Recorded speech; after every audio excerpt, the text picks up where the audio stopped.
Good morning, ladies and gentlemen, boys and girls. Thank you guys so much for tuning in to another episode of All Scoring No Defense, the best sports channel. And on this episode, I'll be previewing Arkansas Pine Bluff versus Florida A&M. Let's get into it. Okay, ladies and gentlemen, this Saturday, Arkansas Pine Bluff is going to have their hands full going up against Florida A&M. Now, Arkansas Pine Bluff comes into this game at 2-7, and they haven't had a good season because on the year, they're amongst the bottom when it comes to offense, coming in only averaging 21 points per game and only 55 total first downs.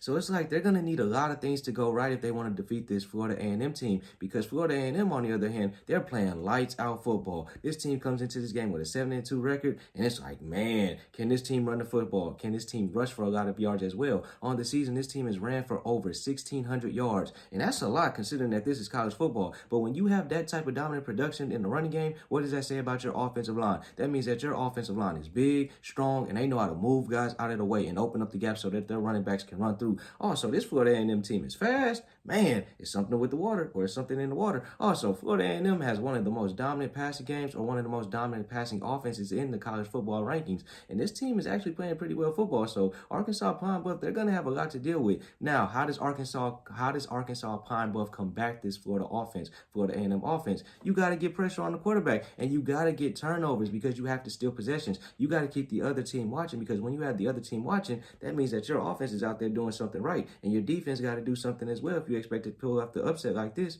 But we'll just have to wait and see how this all plays out, because that's all for this episode. Thank you guys so much for watching. If you're new to the channel, be sure to subscribe. I do new episodes like this Monday through Friday, and I'm out.